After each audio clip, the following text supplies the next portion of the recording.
एक वैष्णव नवनीत प्रिया जी गोपाल जी की सेवा करता था, लेकिन उसके घर में इतनी दैन्यता थी कि एक बार का भोजन ही 3 बार में पाया जाता था। दोबारा बनाने की सामग्री नहीं इकट्ठी हो पाती थी। अब उसका कोई एक मित्र आया, वो उसने आकर के उससे कहा, और भाई सब ठीक? बोले हाँ सब ठीक। बोले तुम्हारा दिन सुधर गए कि नहीं? बोले अब वैसे ही है भैया, क्या करें, एक समय रोटी बनती है, उसी से शाम तक का गुजारा होता है। बोले अच्छा तुम पूजा वूजा करते हो क्या? बोले हाँ। बोले किसकी करते हो? बोले गोपाल जी, नवनीत प्रिया जी, लड्डू गोपाल, इनकी पूजा करता हूं। हंसने लगा मित्र, इनकी सेवा करते हो? अरे ये भी बेचारे जब इनको पूतना मारने आई ना, स्तनों में विष लगा के, तो ये भी नेत्र बंद करके शंकर जी से मदद मांग रहे थे कि पूतना के स्तन के विष को तुम पी जाओ।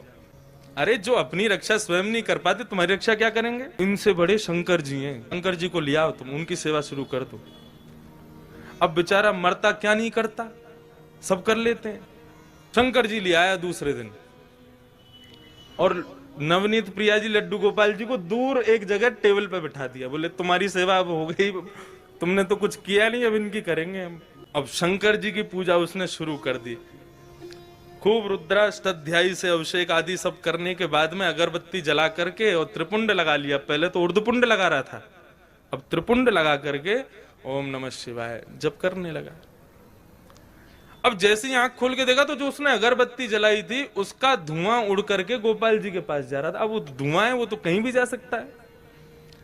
अब जैसे ही गोपाल जी के चारों तरफ उसने धुआं देखा तो ठाकुर जी के पास जाके क्या बोलता है, इतने वर्षों से सेवा कर रहा था, तब तो मेरी नहीं सुनी, आज दूसरे किसी को ले आया तो चिढ़ के मारे उसकी अगरबत्ती भी खुद ही सूंघ रहे हो। ठाकुर जी को बोला तुमको यहाँ बैठने ही नहीं दूंगा, अलमारी में बंद करूंगा। जैसे ही ठाकुर जी को इस भाव से उठाया, ठाकुर जी प्रकट हो गए वहां पर, चरणों में गिर पड़ा। बोले महाराज आपने आज तक मुझे दर्शन नहीं दिए, शंकर जी के आती दर्शन कैसे हो गए? बोले देख, ये भेद बुद्धि मत रख, मुझ में शंकर जी में कोई भेद नहीं है, और शंकर जी आए इसलिए दर्शन दिए ऐसा भी नहीं है।